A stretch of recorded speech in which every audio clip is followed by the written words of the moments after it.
Vaksin merupakan produk biologi yang berisi antigen berupa mikroorganisme atau zat yang sudah diolah sedemikian rupa sehingga aman dan jika diberikan kepada seseorang akan membuat kekebalan tubuh secara aktif terhadap satu penyakit tertentu. Pemerintah terus mengupayakan pelaksanaan suntik vaksin COVID-19 untuk seluruh masyarakat di Indonesia mulai dari awal tahun 2021 hingga saat ini. Vaksin COVID-19 tengah didistribusikan ke seluruh masyarakat Indonesia. Pemberian vaksin ini merupakan solusi yang dianggap paling tepat untuk mengurangi dan memutus rantai penularan COVID-19. Vaksinasi bertujuan untuk memberikan kekebalan spesifik terhadap suatu penyakit tertentu sehingga jika suatu saat terpapar penyakit tersebut maka hanya akan mengalami gejala yang ringan. Sebaliknya, apabila tidak melakukan vaksinasi, maka tidak akan memiliki kekebalan tubuh yang spesifik terhadap penyakit yang seharusnya dapat dicegah dengan pemberian vaksin tersebut. Apabila cakupan vaksinasi tinggi dan merata, maka akan terbentuk suatu kekebalan kelompok herd immunity. Selain itu, vaksinasi COVID-19 juga dapat menjaga produktivitas dan mengurangi dampak sosial serta ekonomi. Vaksinasi COVID-19 dilakukan setelah kepastian keamanan dan keampuhan ada.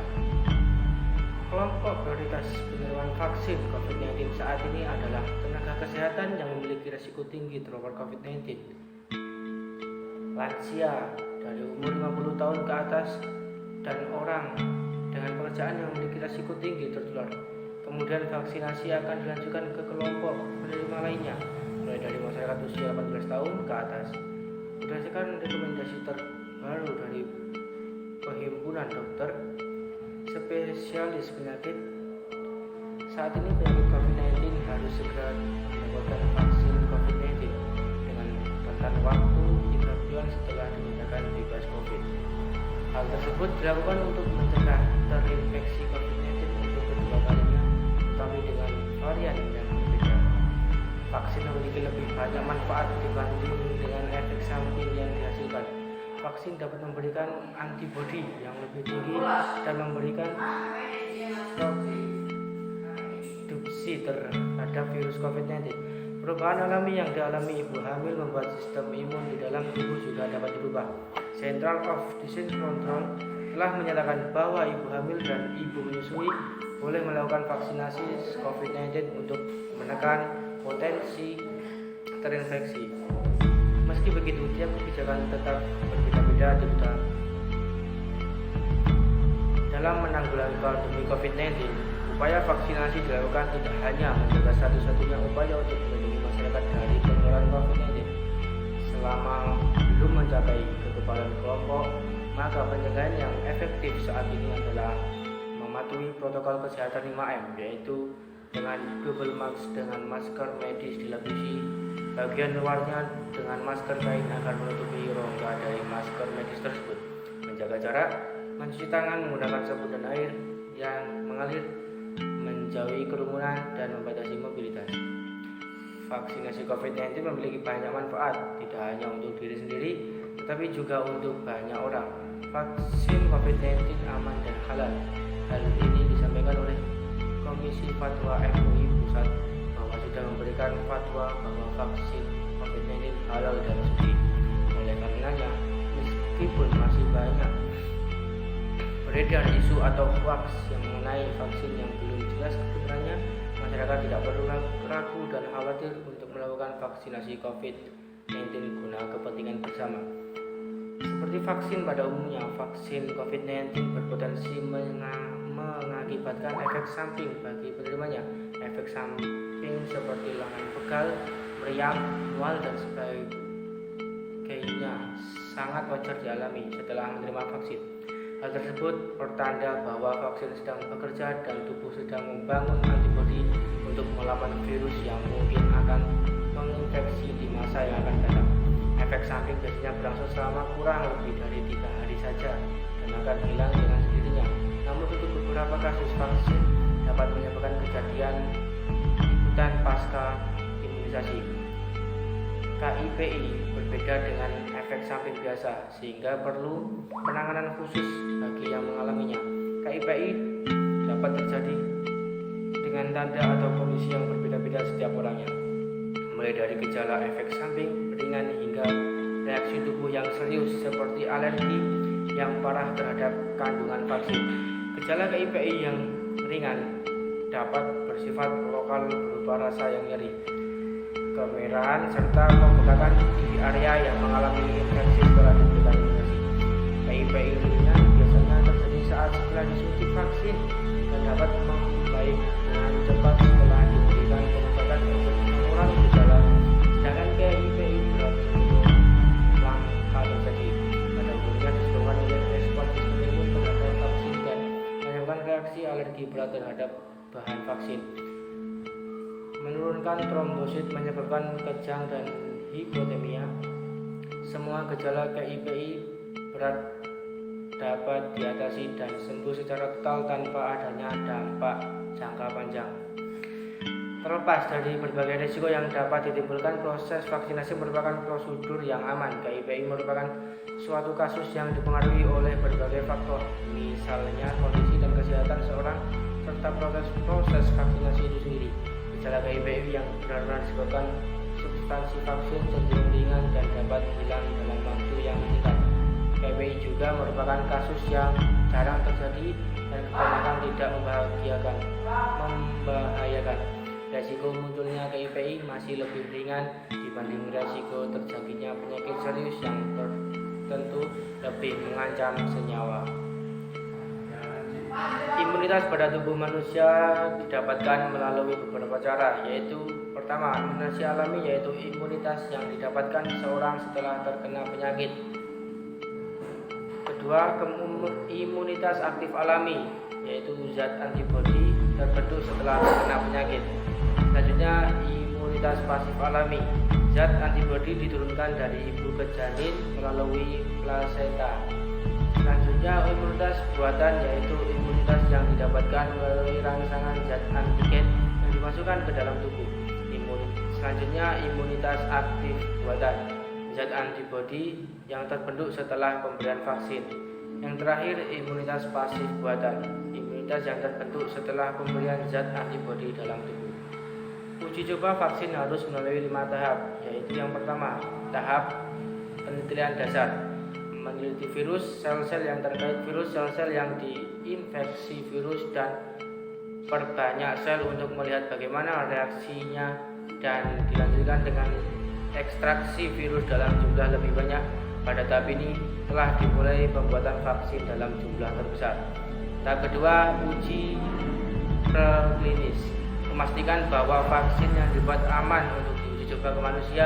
Sebelumnya diuji dulu dalam sel, kemudian dilanjutkan pada hewan untuk melakukan percobaan atau studi in vitro dan in vivo. Tahap ketiga, uji klinis. Fase 1 untuk menentukan dosis aman bagi manusia. Fase 2 untuk menilai efektivitas, dosis optimal, frekuensi pemberian, dan efek samping jangka pendek vaksin. Dilakukan uji coba pada manusia dengan sampel sebanyak 100-500 orang. Fase ketiga untuk memastikan keamanan aktivitas, keuntungan yang melebihi risiko pengguna pada populasi yang lebih besar. Dilakukan uji coba pada manusia dengan sampel sebanyak 1000-5000 orang. Pada tanggal 10 Januari 2020, para ahli telah menemukan genom DNA virus COVID-19 yang berasal dari Cina. Salah satu perusahaan farmasi di Cina bernama Sinovac mampu untuk mengembangkan vaksinnya.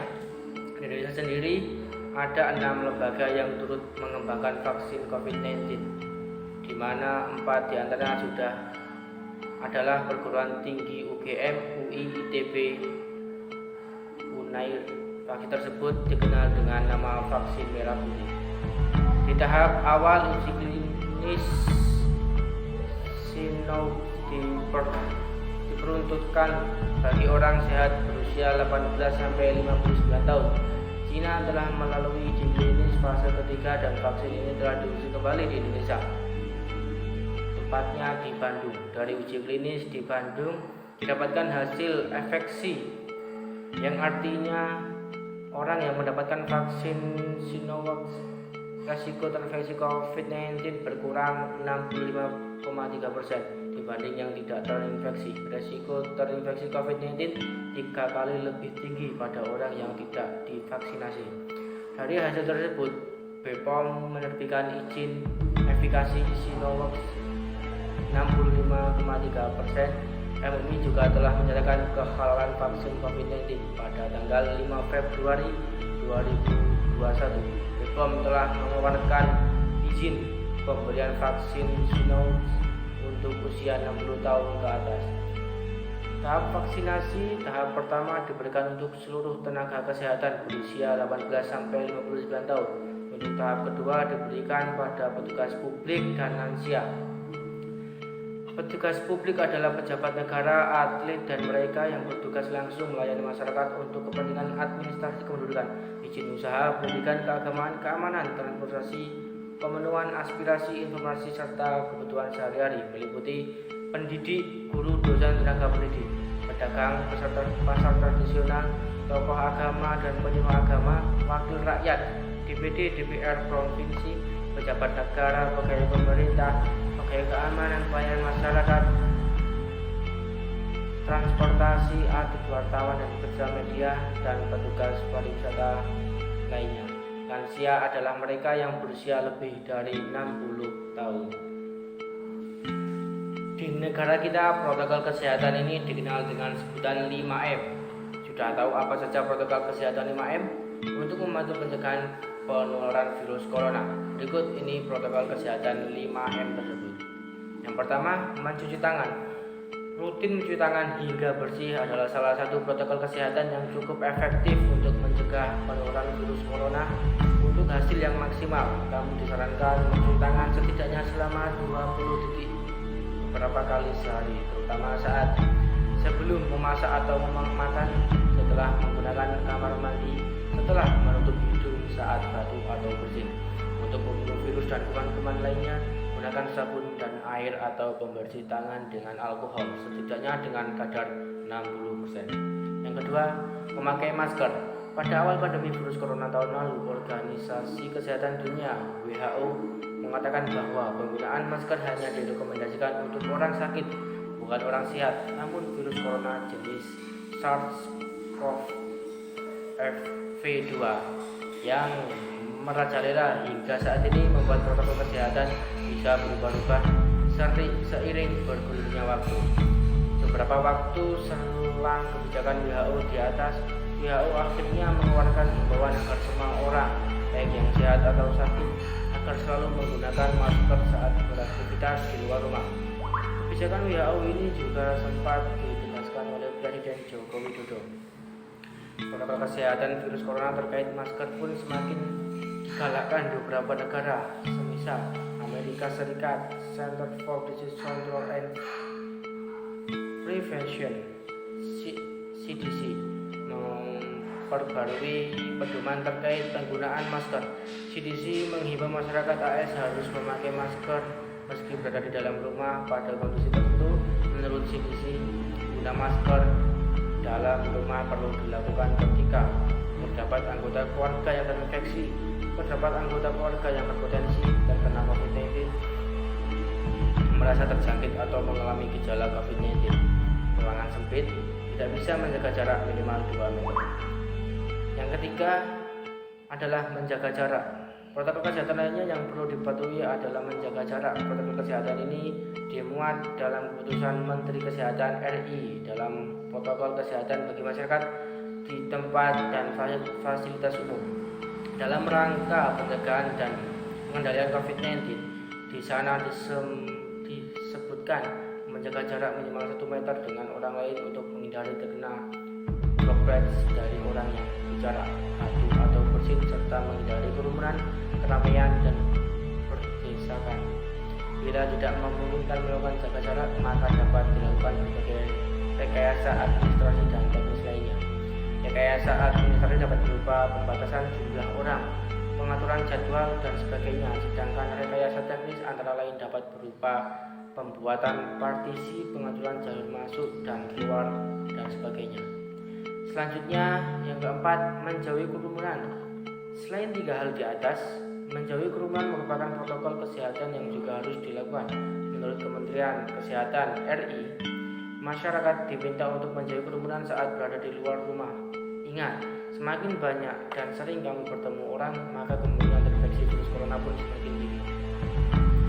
Oleh sebab itu, hindari tempat keramaian, terutama bila sedang sakit atau berusia di atas 60 tahun. Menurut riset, lansia dan pengidap penyakit kronis memiliki risiko yang lebih tinggi terserang virus corona.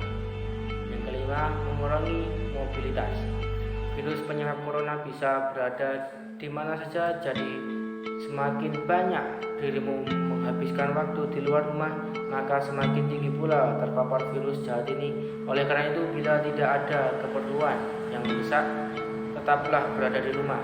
Menurut Kementerian Kesehatan, meski sehat dan tidak ada gejala penyakit, belum tentu dirimu pulang ke rumah dengan keadaan yang masih sama. Pasalnya, virus corona dapat menyebab dan menginfeksi seorang dengan